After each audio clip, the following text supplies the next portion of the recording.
পাঁচ দফা দাবিতে রবীন্দ্রনগর ডিজিএম অফিসে ডিজিএম এর নিকট ডেপুটেশন প্রদান করল ডিওয়াইএফআই সোনামুড়া বিভাগীয় কমিটি। বিদ্যুৎ দপ্তরের বর্ধিত বিদ্যুৎ বিল বাতিল করতে হবে, 3 বার অনলাইন রিচার্জ করার পর গ্রাহকদের কাছ থেকে অধিক টাকা আদায় বন্ধ করতে হবে, সম্পূর্ণ বিদ্যুৎ পরিষেবা কন্ট্রাক্টরদের হাতে তুলে দেওয়া বন্ধ করতে হবে প্রমুখ। এদিন তারা ডিজিএম মৃত্যুঞ্জয় দাসের নিকট ডেপুটেশন প্রদান করেন। প্রথমে সংগঠনের বিভাগীয় সম্পাদক ইন্দ্রজিৎ সাহা এবং সভাপতি মোহাম্মদ সেলিমের নেতৃত্বে একটি মিছিল সংগঠিত হয় রবীন্দ্রনগর বাজারে। একটি মিছিল সংগঠিত করা হয়। এরপর টিজিএম অফিসের সামনে এসে মিছিল থেকে সম্পাদক ইন্দ্রজিৎ সাহার নেতৃত্বে এক প্রতিনিধি দল ডিজিএম এর সঙ্গে দেখা করে তাদের দাবি সনদ তুলে দেন। ডেপুটেশন শেষে সম্পাদক ইন্দ্রজিৎ সাহা জানান, ডিজিএম দাবিগুলির যৌক্তিকতা স্বীকার করেন এবং স্থানীয় দাবিগুলি অতি সত্বর পূরণ করা হবে। বাকি সার্বিক বিষয়গুলি ঊর্ধ্বতন কর্তৃপক্ষের বছরে নেবেন বলে আশ্বস্ত করেন। ভারতের গণতান্ত্রিক যুব ফেডারেশন ডিওয়াইএফআই সোনামুড়া বিভাগীয় কমিটির উদ্যোগে আমরা সোনামুড়া মহকুমার বিদ্যুৎ বিলের যে সমস্যা এই সময়ে সারা রাজ্যে চলছে, তার সাথে আমাদের সোনামুড়া মহকুমাতেও এই বিদ্যুৎ বিল নিয়ে একটা সরকার লুট প্রক্রিয়া চালাচ্ছে।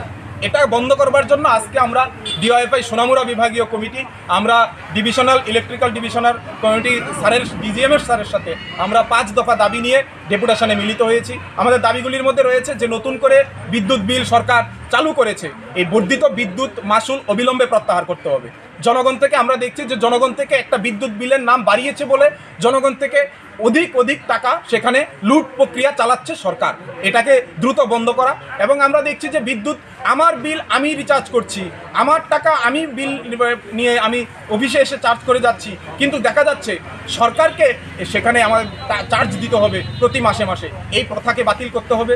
আমরা দাবি জানিয়েছি আমাদের 3 বার, একের পর 3 বার যখন অনলাইনে রিচার্জ হবে তারপর আমাকে অধিক টাকা আমাকে সরকারকে দিতে হবে। এই প্রথা অবিলম্বে বাতিল করতে হবে। আমরা দাবি জানিয়েছি যে আমাদের এই সম্পূর্ণ বিদ্যুৎ পরিষেবাকে কন্ট্রাক্টরের হাতে এবং লুটতরাজের হাতে ছেড়ে দেওয়া অবিলম্বে সরকারকে বন্ধ করতে হবে। এই বিদ্যুৎ বিলের নিয়ে অবিলম্বে যে বাড়িয়েছে, এই বিদ্যুৎ বিল অবিলম্বে দ্রুত প্রত্যাহারের জন্য আমরা আজকে স্যারের সাথে দাবি জানিয়েছি। তিনি আমাদের দাবিকে যুক্তিযুক্তভাবে সমর্থন বলেছেন আগামী দিনে এই দাবিগুলি নিয়ে ঊর্ধ্বতন কর্তৃপক্ষের সাথে আলোচনা করে এগুলিকে শেষ করবেন এই আশা এবং ইনি আমাদেরকে দিয়েছেন। তারপর আমরা আজকের এখানে প্রতিনিধি বিক্ষোভ আমরা দেখিয়েছি। নিজস্ব প্রতিনিধির রিপোর্ট, দুরন্ত টিভি।